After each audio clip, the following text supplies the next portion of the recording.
everyone, it's Ashley and today I'm bringing you my June book haul. I actually have quite a few books to show you this month, but I don't feel bad about that because I've read quite a few books this month, so I think that it kind of compensates.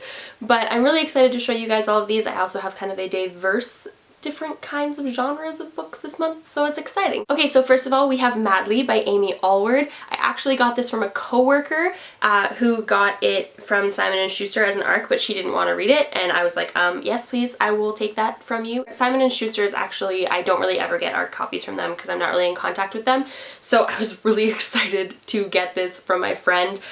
This is essentially a, like, princess magic novel surrounding a love potion gone wrong, and I'm so excited to read this. Not only that, but the cover is gorgeous. And next we have two books that Wonderkind PR sent to me. They just sent them to me to read them and give them a completely honest review. So the first book that Wonderkind PR sent me is Letters to Zell by Camille Greep? I don't know. Okay, one, this cover is so pretty, and two, this is a fairy tale retelling. It's like Fractured Fairy Tales. I'm very excited about this book. It is following four princesses, Rapunzel, Sleeping Beauty, Cinderella, and Snow White, all having different names. Like, for example, Sleeping Beauty's name is Rory, or Briar Rose, short form to Rory. Rapunzel's name is Zell, Bianca is Snow White, and Cece is Cinderella. So in this world, they live in a separate land that coincides with our land, very, what's Enchanted like, if you've seen that movie. Very much so like that. So what happens is you have to live out your story to a T. So like Snow White has to fall asleep and meet the prince and get married and all of that. Like you have to. You have to follow your story. So what happens is Rapunzel finishes her story and is sick and tired of living out the story forever and kind of decides to just peace out. And then all the other princesses are like, we can do that? That's a thing? Should we do that? I can have a different life? I don't have to be a princess, I can be a chef? I feel like this is gonna have like female empowerment all through it, but in like a good story format, you know, like it'll take a while for the princesses to get there, but I feel like they will, so I'm really excited about this. And next we have Armada by Ernest Cline. I'm so excited about this. I'm not going to tell you guys much about this, mainly because I don't think you need to know much about it. It is a sci-fi novel, and I'm so excited about this. It is essentially a video game comes to life. So a video game where you have to protect the Earth from aliens is really popular, and then all of a sudden those aliens start invading real Earth, like reality. And people have to save Earth, just like in the video game, but in real life.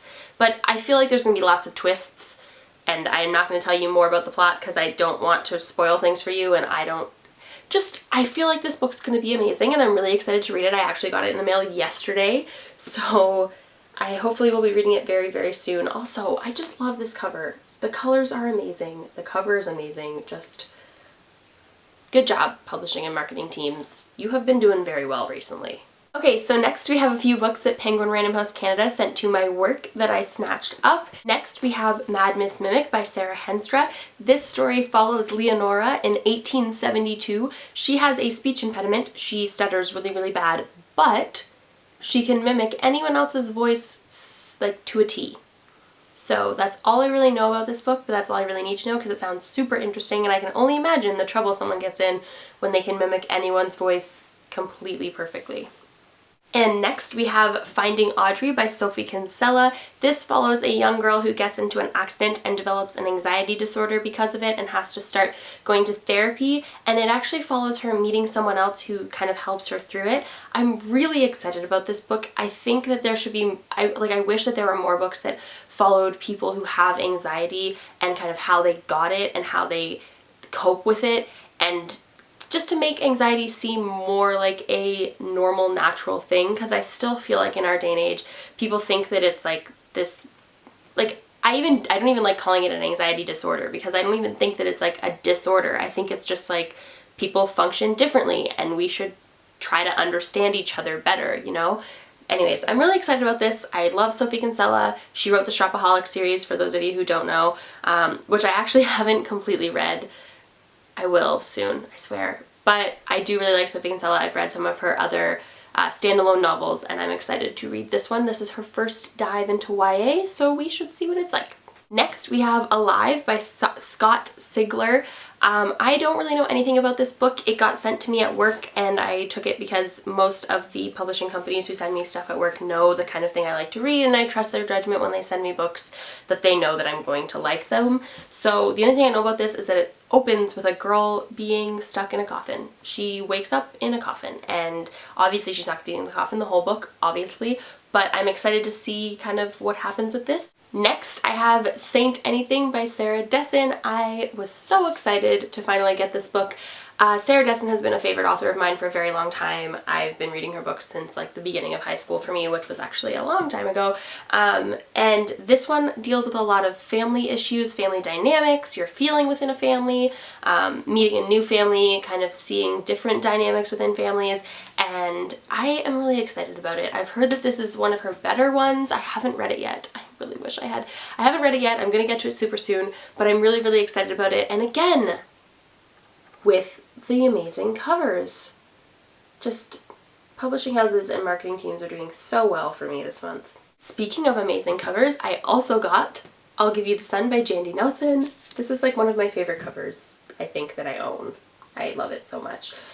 This is a dual narrated novel between a brother and a sister who were very close when they were younger. Something happened and now they are not close. One of the siblings tells the present day story and one of them tells the past tense story, and you get to kind of figure out what happened in the middle as the book progresses. And I haven't read it, but that basically sounds like the epitome of my favorite novel ever.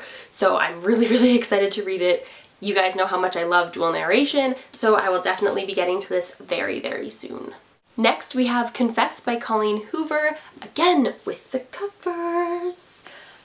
This follows a young girl who, well, she's not young now, but she lost her boyfriend when she was 15, and she recently moved to Texas where she's completely alone, and I believe that she's like 19 when the novel starts, 19 I think. She just finished school, she's headed off to Texas, she's completely alone, and she meets this artist who does this thing where he takes confessions from random people and turns those confessions into pieces of art, and the story progresses, such as Colleen Hoover's stories progress.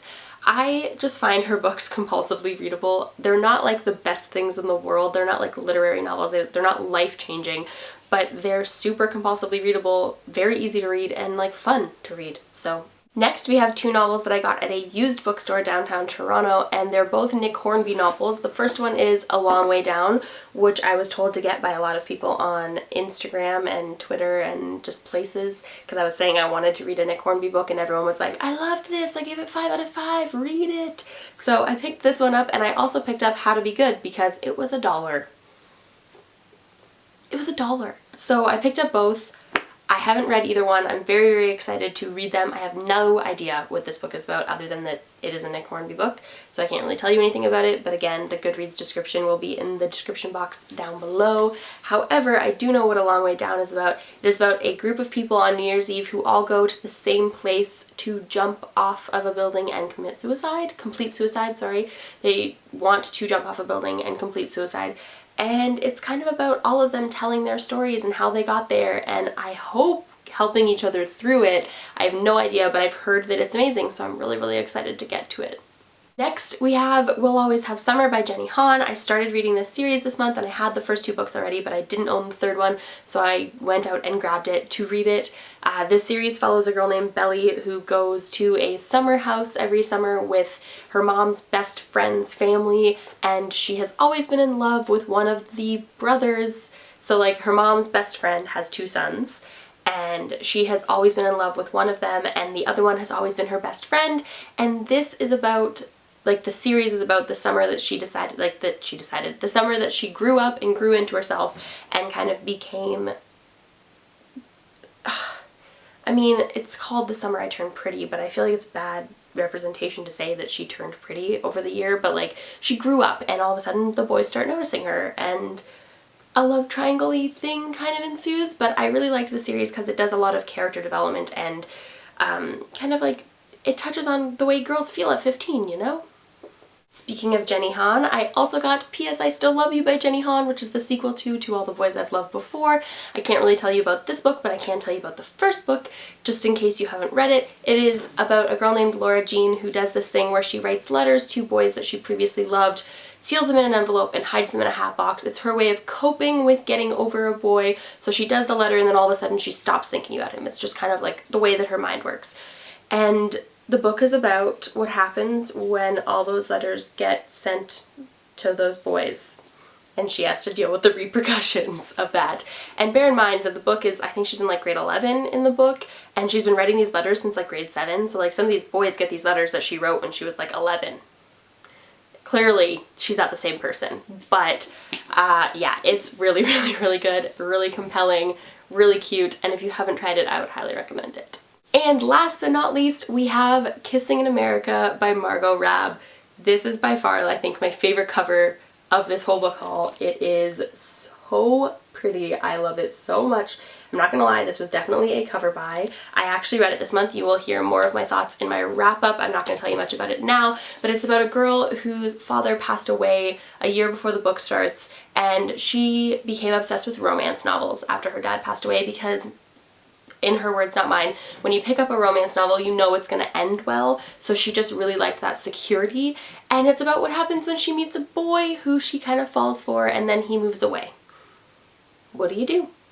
Okay, so that is my June book haul for you guys. Oh geez, it doesn't all fit in the frame, but yep, that's my June book haul. It's pretty big. If you have read or want to read any of these books, comment down below and let me know, and otherwise I will see you guys soon with another video. Happy reading. Bye!